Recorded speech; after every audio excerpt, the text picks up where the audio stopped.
क्योंकि बिना कलश के कोई पूजा नहीं होती। चाहे कोई राजनीतिक कार्यक्रम हो तो भी दीप प्रज्वलन होगा।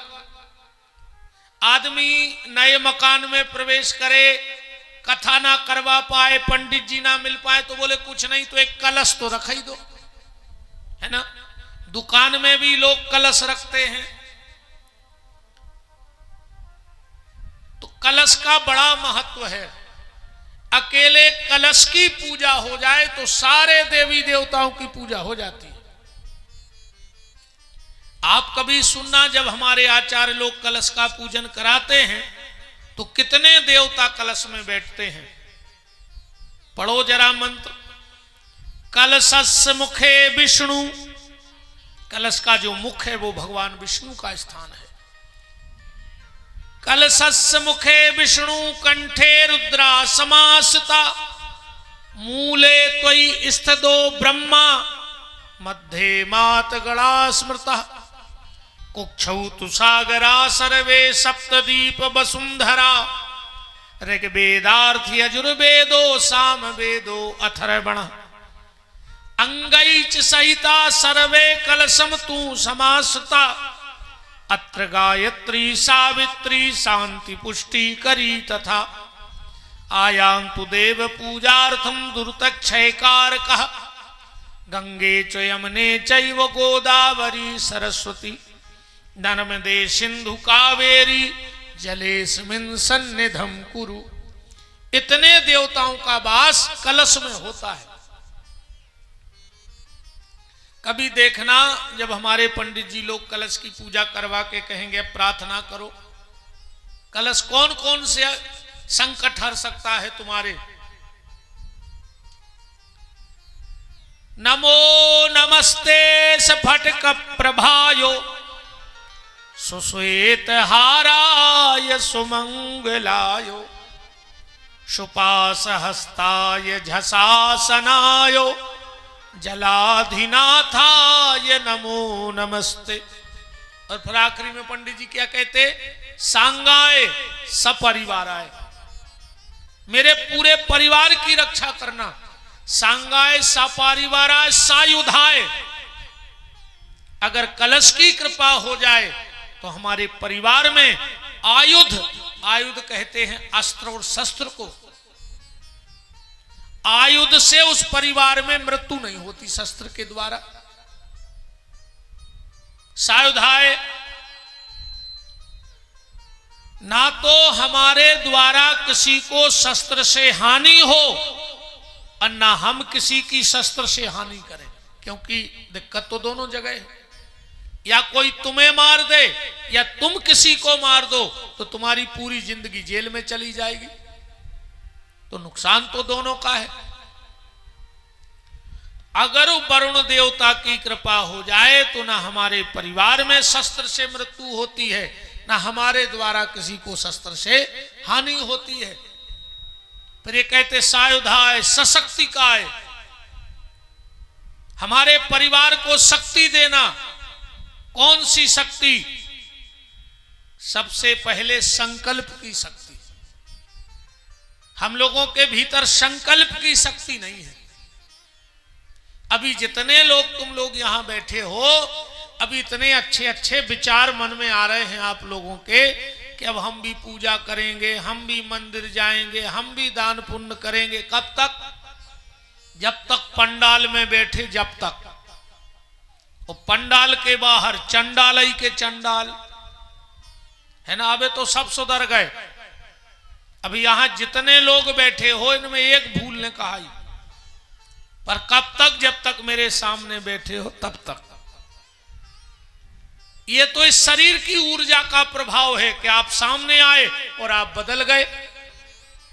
बात तो तब है कि ये ऊर्जा जो आज तुम्हारे भीतर बनी है, ये ऊर्जा हमारी अंतिम सांस तक हमारे साथ रहे। ऐसा संकल्प कि जो एक बार सोच लिया वो करके रहेंगे।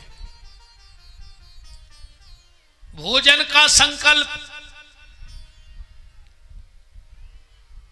आदमी शेर भूखे मर जाएगा पर घास नहीं खाएगा। शेर भूखे मर जाएगा पर घास नहीं खाएगा, गैया भूखे मर जाएगी पर मांस नहीं खाएगी, क्योंकि उनका नियम है। शेर का नियम है मांस खाना, गाय का नियम है चारा भूसा खाना।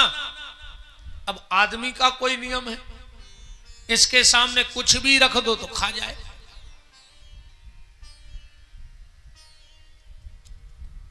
अरे आज का आदमी रिश्वत खा रहा है वो बात अलग है, आज का आदमी तो भिष्टा भी खा रहा है, भिष्टा भी खा रहा है। अगर मांस खा रहे हो तो मांस क्या है, भिष्टा नहीं है।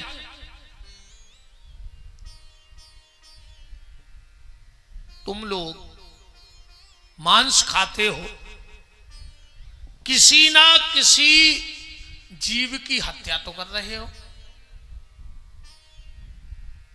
किसी ना किसी जीव की हत्या कर रहे हो। जिसको तुम खा रहे हो वो किसी मां का लाल है। आज तुम किसी मां के लाल को काटो, और अगर समय ने कभी तुम्हारे लाल को काट दिया किसी ट्रेन में, गाड़ी में, एक्सीडेंट में, फिर क्या करोगे?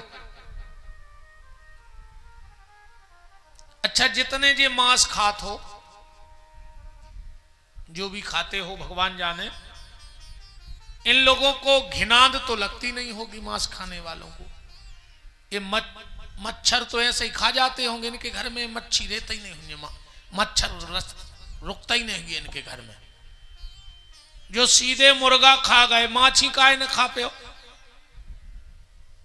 इनके घर में मच्छर रहता ही नहीं होगा। बीन बीन लोंघाई दिन भर खाते रहते होंगे। अगले जन्म में भगवान कुत्ता बने हैं, बिल्कुल गारंटी जानी हो, अगले जन्म में तुम्हें कुत्ता बनना है। अरे भगवान ने इंसान बनाया है तो रोटी खा लो, मांस तो कुत्ता बन के खा लेना अगले जन्म में। इस जन्म को सार्थक कर लो तो सांगाए सपरिवाराय सायुधाय सशक्तिकाय आयु करता। कलश की महत्व आपको बता रहे हैं। अगर कलश की कृपा हो जाए तो दीर्घायु संतान का जन्म होता है।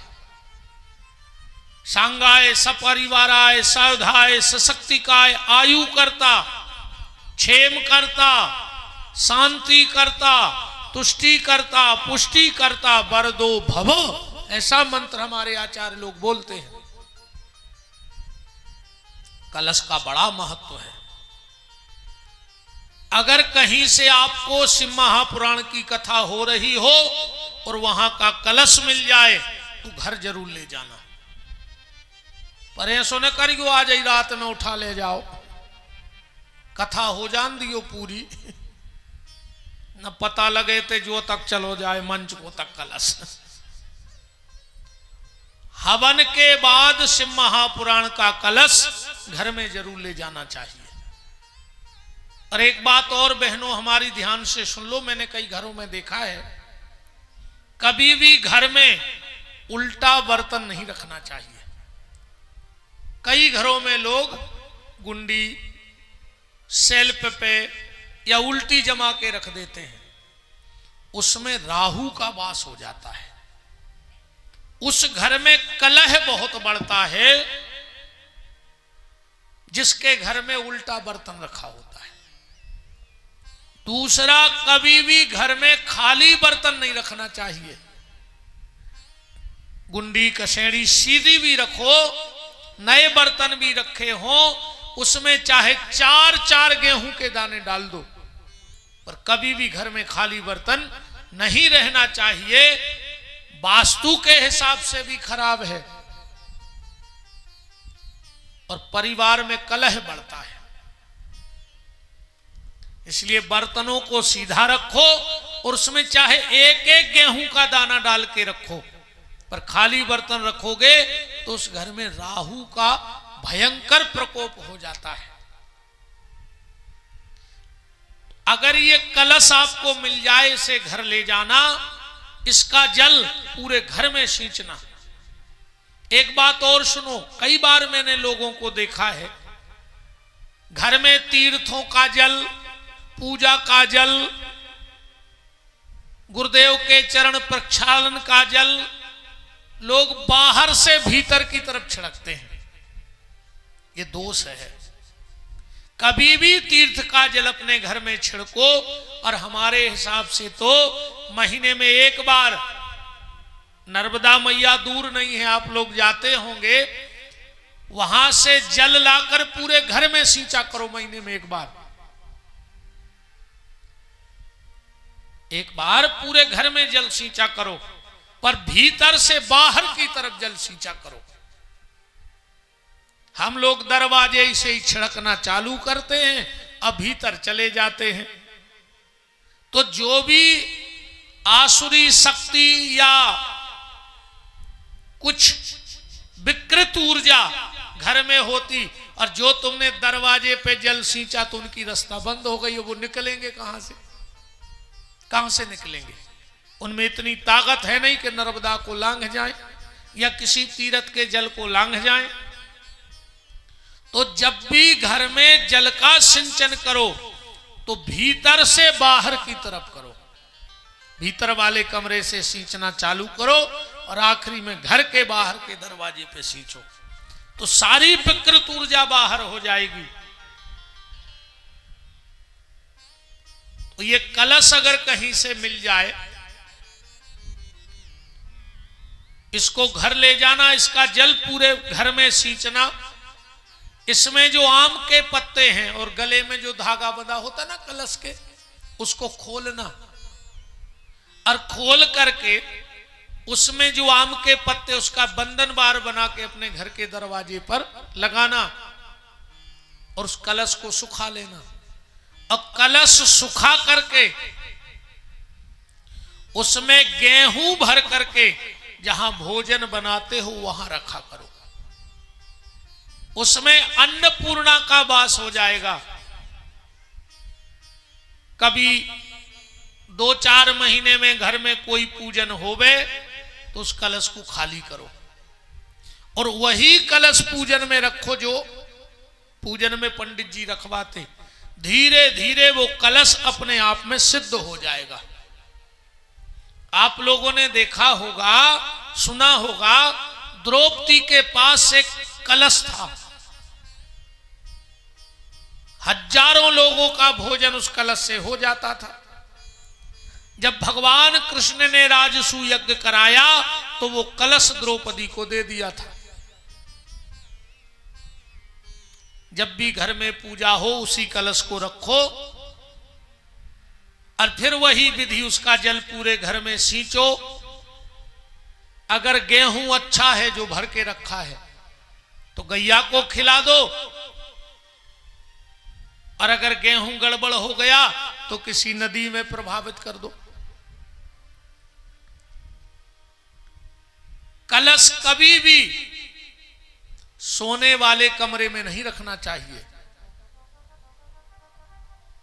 जहां हम शयन करते हैं वहां कलश की स्थापना मत करो। कभी भी पति पत्नी के सोने वाले कमरे में पितरों का फोटो नहीं होना चाहिए। ये भयंकर दोष होता है। वो पति पत्नी कभी सुख से नहीं रह पाएंगे जिसके घर में कमरे में माता पिता या पूर्वजों का फोटो लगा हो सोने वाले कक्ष में। कभी भी पितरों का फोटो नहीं लगाना चाहिए। माँ हो, पिताजी हो, कोशिश करो कि पूजा वाले कमरे में ठाकुर जी से थोड़े नीचे एक चौकी पे कपड़ा बिछा के पितरों की पूजा करो, पर सोने वाले कमरे में मत लगाओ।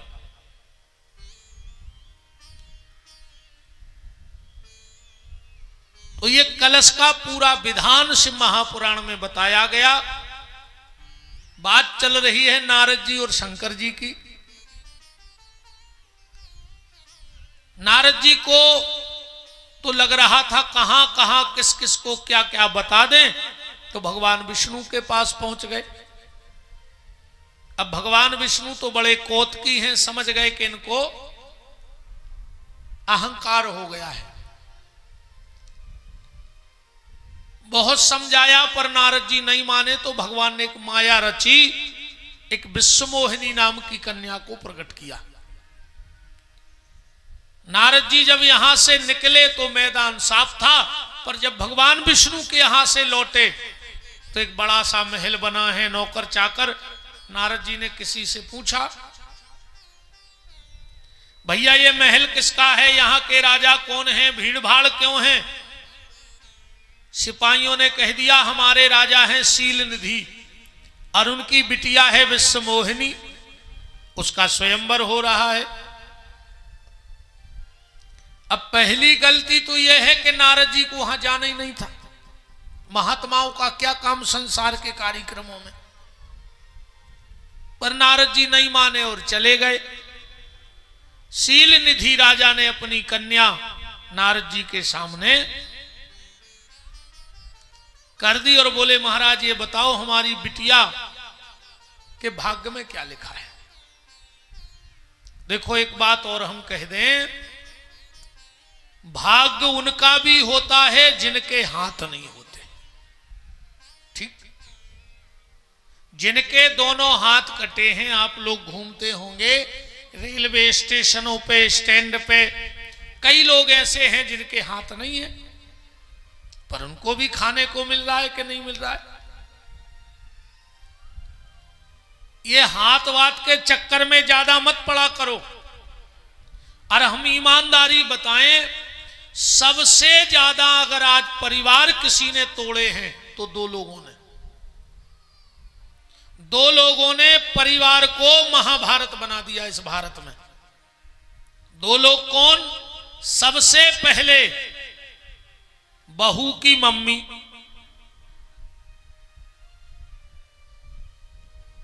सत्यानाश कर दी उन्हें बिटिया के घर की।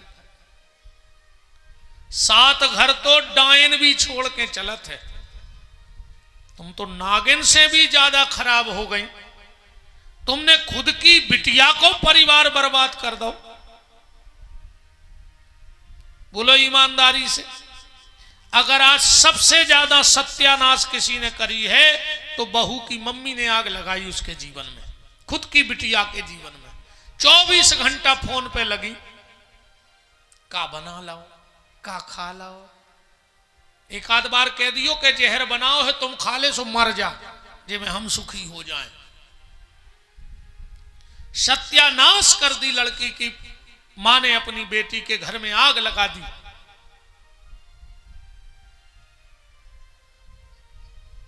जिस बेटी का शादी के बाद ज्यादा लगाव मायके में होता है, वो ससुराल का सत्यानाश कर देती है। बेटी का शादी के बाद ज्यादा लगाव ससुराल की तरफ होना चाहिए, ना कि पीहर की तरफ होना चाहिए। पहले की माताएं अपनी बेटियों को शिक्षा दे के भेजती थी कि बेटा बिटिया जात हो, 2 बातें सह लियो। यहां डोली में जा रही, उस घर से अर्थी में निकलना। और आज की मम्मी अगर सुबह सास जल्दी जगा देवे तो हमें फोन करियो, हम पापा को भेज के दहेज प्रथा में लिखवा दे कि तुम अच्छा कर रही हो कि खराब। एक बात सुन लो, जिस बेटी का पति हो और अगर वो पति को छोड़कर अपने मां बाप के घर रह रही है तो उस मां बाप से दुर्भाग्यशाली दुनिया में दूसरा कोई पैदा नहीं हुआ है। सबसे दुर्भाग्यशाली वो मां बाप हैं जो कन्यादान करने के बाद भी अपनी बेटी को अपने घर में रखते हैं। 2-4 दिन को आओ मेहमान बन के। और एक बात और सुन लो, शादी के बाद अगर कोई भी माता पति को छोड़कर पिता के घर रहती है तो ना उसका परिवार में वो सम्मान बचता है, ना मोहल्ले में वो सम्मान बचता है, ना लोगों की नजर में सम्मान बचता है। इसलिए आजकल तो शिक्षा विचित्र ही है। 2 सहेलियां मिली शादी के 1 साल बाद, एक अच्छी मोटी ताजी हो गई, एक बिल्कुल दुबली हो गई। दोनों बैठी, बोले दीदी तुम्हारी हालत तो बड़ी खराब हो गई। अरे बोले क्या करें, बड़े परेशान हैं। बोले दीदी तुम पहले से अच्छी हो गई, मोटी ताजी हो गई। बोले तुम्हारी मम्मी ने तुम्हें शिक्षा नहीं दी थी? बोले नहीं। बोले हमारी मम्मी ने हमें शिक्षा दी थी, हमने मम्मी की शिक्षा मान ली और देख लो हम। बोले क्या शिक्षा दी थी तुम्हारी माँ ने? बा बोली हमारी माँ ने कहा था कि जैसे ही ससुराल जाओ सुबह जल्दी उठना और सीधी किचन में जाना। तो सास तो तुरंत पीछे से आई जाए कि पहलो ही दिन भाव और अपनो पावर दिखाने लगी। तुम किचन में जाना, जितना दूध रखा हो एक बर्तन में चढ़ा देना। पीछे से आएगी सास, पूछेगी क्या कर रही हो? तो तुम तेज आवाज में कहियो कि तुम्हारे लड़का को दूध ले जा रहा है। मां खुश हो जाए, कहता नहीं में काजू किशमिश और डालो। तो मां सास का कम तुम पूरा मूठा भर के डालियो, और जब एक गिलास दूध बचे छान के ले जाइयो कमरा में। पति को नहीं देने, टेबल पे रख दियो और फिर पति को जगाइयो। और 2-3 बातें ऐसी गुस्सा की करियो कि उठते ही साथ को क्रोध आ जाए। और जैसे ही पति जगे गुस्सा में, तुम कहियो दूध पी लो, बोले है गुस्सा में। तो वो गुस्सा में कहे हमें नहीं पीने, तुम ही पी लो। तुम तुरंत उठा के पी लियो। ये शिक्षा दे रही है। राम राम राम। तो पहला परिवार किसने बिखेरा? सास ने बिखेरा कि नहीं बिखेरा? और दूसरा परिवार बिखेर दिया इन पंडों ने। मेरा निवेदन है बहनों, इन पंडों वंडों के चक्कर में मत पड़ू करे। ये गुनिया तांत्रिक इनके चक्कर में न पड़ो, इन्हें सत्यानाश कर दी 50 घर की। वैसे ही आज भाई भाई की शक्ल नहीं देखना चाहता, और तुम किसी पंडा के यहां गई और तुम बैठी और उसने तुरंत कह दिया तुम्हारे भाई ने कुछ करवा दिया है। वैसे ही आग लगी थी और उसने पेट्रोल और डाल दिया। अब भाई भाई का दुश्मन बन के रह गया। तुम्हारी देवरानी ने कुछ करा दिया, तुम्हारी जेठानी ने कुछ करा दिया। वैसे ही देवरानी जेठानी एक दूसरे को सांप नेवला खाई देख रही। बोलो शायद ये तुम एक आध की देवरानी जेठानी से बन रही हो, तो सबके बेर बंधे हुए हैं। एक आध बहन है ऐसी जो अपनी देवरानी जेठानी में प्रेम हुए न, इनको मौका मिले तो जो मार कर फेंक दें एक दूसरे को। इतना खतरनाक माहौल है देवरानी जेठानी का। वैसे ही बुराई थी। अरे गुनिया पंडों ने वो लोग हरि धारदाई वृंदावन बिहारी लाल की जय। तो नारद जी के सामने विश्व मोहिनी का हाथ किया। अच्छा, नारद जी को अब चश्मा लग गया है दूसरा, और चश्मे का बड़ा प्रभाव होता है। चश्मा जैसा होगा वैसा दिखेगा। चश्मे का बड़ा प्रभाव होता है।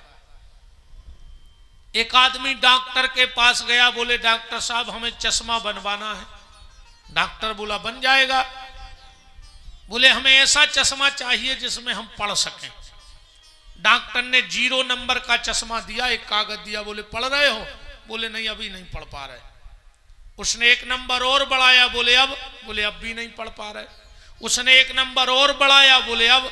आखिरी में डॉक्टर ने इतना मोटा लेंस का चश्मा रख दिया, बोले अब? बोले अब भी नहीं पढ़ पा रहे। डॉक्टर बोलो मतलब? वो बोलो हम सब पढ़ तुम बनता ही नहीं। अब दुनिया में ऐसा कोई चश्मा नहीं बना के तुम पढ़ पाओ ना, और चश्मा लगा लो तो पढ़ने लगो। नारद जी की आंखों पर अब राम का चश्मा नहीं, काम का चश्मा लग गया है। शायद आप लोगों को याद हो, पहले जो गांव से जुड़े लोग होंगे, पहले मेला लगता था। मेला अभी भी लगता है पर पहले ज्यादा था। मेला में चश्मा मिलते, खाकी पुट्ठे के गोल लाल पीली नीली हरी पन्नी लगी रहती है याद। चुवन्नी का आता था, चुवन्नी का चाराने का। अच्छा उसमें जैसी पन्नी लगी रहती वैसा ही दिखा तो है ना। पहले अगर मेला देखने गए और 2 रुपया दे दिए परिवार वालों ने, ऐसा लगता था जैसे 55 गांव खरीद लिए हो हमने। 2 रुपए में खुशी थी। और आज के बच्चों 2 लाख में भी खुश नहीं है। हालांकि आज के बच्चा काहे नमूना है। देखो तुम आज के बाल बच्चे, ये तरफ बाल नैया ये तरफ बाल नैया, बीच में मुर्गा कैसी कलगी धरे, पूरे जबलपुर में घूम रहा है। बिल्कुल शुद्ध कार्टून है आज के मोड़ी मोड़ा। का फैशन चल गई है ना। पहले फटे कपड़े सिल के पहने जाते थे है ना। जब कपड़े फट जाते थे तो अपन सिल लेते। और आज के बाल बच्चे जे नए कपड़ा लेके फटा के पहन रहे। विशेषकर तना जे पैसा वालों के मोड़ी मोड़ा, बड़े बड़े आदमों के, इनके मोड़ी मोड़ा देखो शुद्ध कार्टून। पेंट भी वे ऐसो पहन के घूमत जैसे घुटना के बार गाड़ी से गिरे हो तो छे लगाए हुए हैं। 2 ही घुटनों पे पेंट पटो दालो दूरी। बताओ खान पीन वो बिगड़ गया बाल बच्चों को। पहले के बच्चे खाते थे दाल बाटी चूरमा, सो बड़े में बनते सूरमा। अब खा रहे हैं पिज्जा, सो होगा चुज्जा। मैगी खा खा के कहां तक औलाद दमदार हुई है बताओ।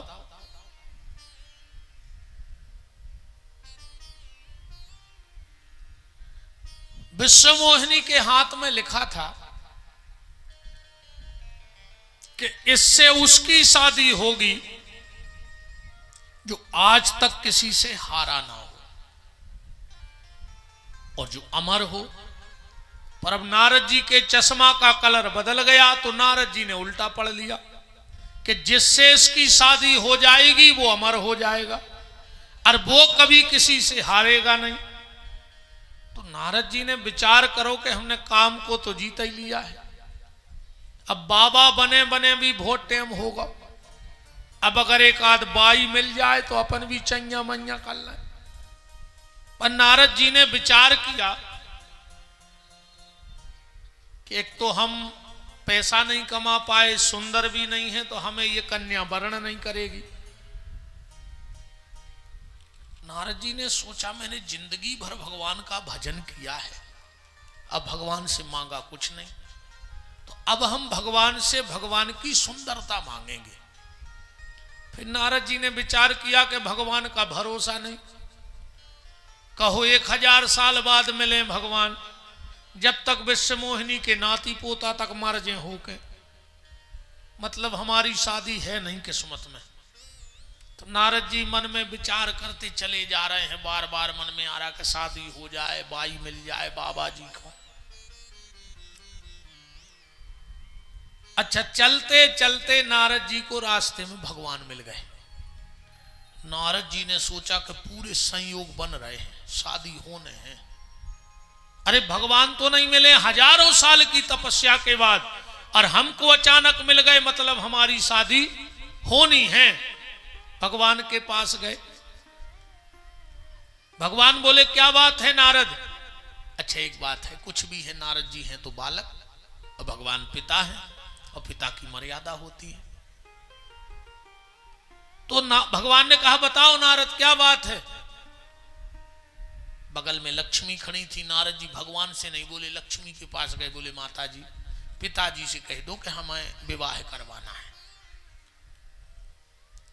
अच्छा एक बात और देखो, मां के सामने मुंह खुल जाता है और बाप के सामने बच्चों का मुंह बंद हो जाता है। इसका भी एक उदाहरण देखो। अच्छा कह के देखो बाप कहो मुंह से, बाप का और मुंह खुलो रे हम तुम्हें जब जाने, कह के तो देखो बाप, मुंह बंद, बाप के सामने मुंह बंद हो जाता। अब कहो माँ, माने मुंह खुला रहेगा। बाप के सामने मुंह बंद, बाप।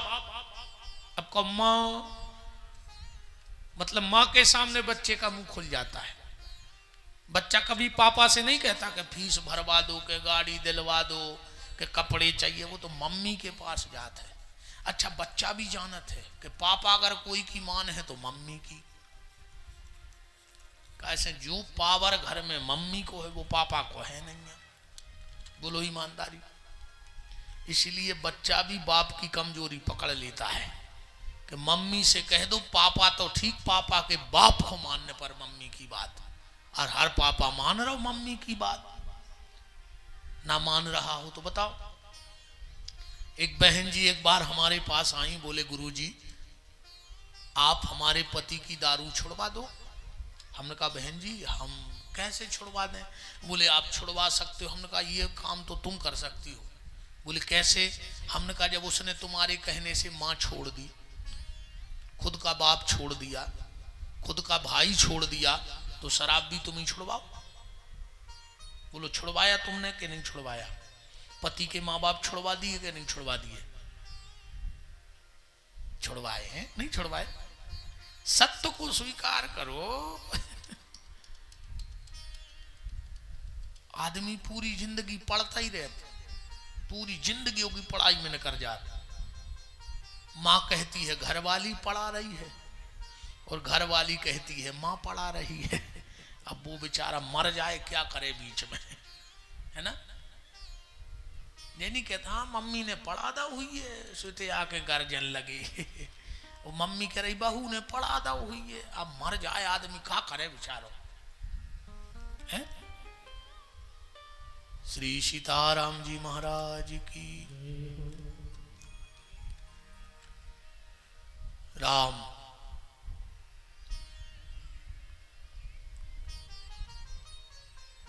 एक बात और देखना, माँ और बाप में एक फर्क और देखना। माँ जब भी अपने बच्चे को गोदी उठाएगी तो कहां तक उठाएगी? कमर तक। कमर तक लेती है ना गोद बच्चे को। और बाप जब भी बच्चों को लाड़ करेगा छोटे छोटे तो कहां तक उठाएगा? कंधे तक। बाप जब बहुत लाड़ करत है अपने बच्चा से तो उठा के कंधा पर रखत है। मतलब मां कमर तक उठाएगी, बाप कंधे पे उठाएगा। मतलब मां कहती है कि जहां तक मैं देख पा रही हूं वहां तक मैं तुझे दिखा दूंगी, पर बाप कहता है जहां तक मैं नहीं देख पाया उससे आगे मैं तुझे दिखा दूंगा, जहां तक मैं नहीं पहुंच पाया उससे आगे मैं तुझे पहुंचा दूंगा। इसलिए बाप अपने से ऊपर उठा देता है बेटे को, और हर बाप की इच्छा होती है कि उसका बेटा उससे ऊपर उठ करके काम करे। दुकान हो, नौकरी हो, बिजनेस हो, पर हर बाप की इच्छा है कि जो मैंने किया है मेरा एक बेटा कदम आगे चले मेरे क्षेत्र में। भगवान और लक्ष्मी जी खड़े हैं, नारद जी गए, बोले मां हमें शादी करनी है, जरा पिताजी से बात करो। लक्ष्मी जी बोली कि भगवान से के नारद को शादी करने तुम्हारी हेल्प चाहे मदद। भगवान बोले पूछ ले उसको क्या चाहिए हम दे देंगे। लक्ष्मी बोली नारद पिताजी पूछ रहे हम का मदद कर सकते। नारद जी बोले पिताजी से कह दो कि हमें 2 घंटा को अपनो चेहरा दे दे में सुंदर। भगवान बोले दे दे, उनमें क्या दिक्कत है। पर लक्ष्मी एक बात है, हमारे कई रूप है। अब कल को ऐसा ना हो कि नारद जी का जो सुंदर चेहरा है तो उसको घरे रख लो, जो हमें दे दो। तो एक काम करो उसको भेजो भीतर, हम उसको सारे चेहरे दिखा देंगे, उसको जो अच्छा लगे वो ले जाए। नारद जी आए, भगवान ने अपने स्वरूप प्रकट करे। नारद जी ने सोची जो और सुंदर है, जो और सुंदर है, जो और सुंदर है, जो और सुंदर है। अब नारद जी को दिमाग चकरे आ गया को कौन लेना है। उदाहरण ऐसे समझ लो, सत्य बताना, जब माताएं साड़ी देखने जाती हो दुकान पे तो दुकानदार ने एक साड़ी फेंकी, इसकी बॉर्डर अच्छी है, उसने एक और फेंक दी, इसकी लंबाई अच्छी है। फिर उसने एक और फेंक दी, इसकी प्रिंट अच्छी है। फिर एक और फेंक दी, इसकी डिजाइन अच्छी है। अब माताओं को दिमाग चकरे आनों को कौन लाए, पसंद सब है, चाहे 1000 साड़ी फेंक दो। फिर नीचे की निकाल है, फिर बीच की खींच है, फिर ऊपर की उठे हैं, जा अच्छी है, जा वो से अच्छी लग रही। अच्छा, फिर जा खबर करने परत है कि बगल वाली आंटी के तो नहीं है ऐसी। सबसे बड़ी टेंशन तो जा है कि पड़ोसन तो नहीं पहनते ऐसी, है ना। अच्छा, कई बार शादी आदि में माताएं जाती हैं तो आध घंटा तो उनको जा खबर करने पड़ते है कि हम वो शादी में कौन सी पहन गए थे, है ना, जब पहन के तो नहीं गए। अब अच्छा, आखिरी में जब 150 साड़ियां देख लेती हैं माताएं तो दुकानदार से कहा गए, भैया पसंद तो कोई नहीं आई, पर इस बार ये रख लेते हैं। 100 में से भी जबरदस्ती रखे ले रहे आए हैं तो पसंद तो नहीं आ रही है। तो नारद जी ने जब देखा कि भगवान का ये रूप ये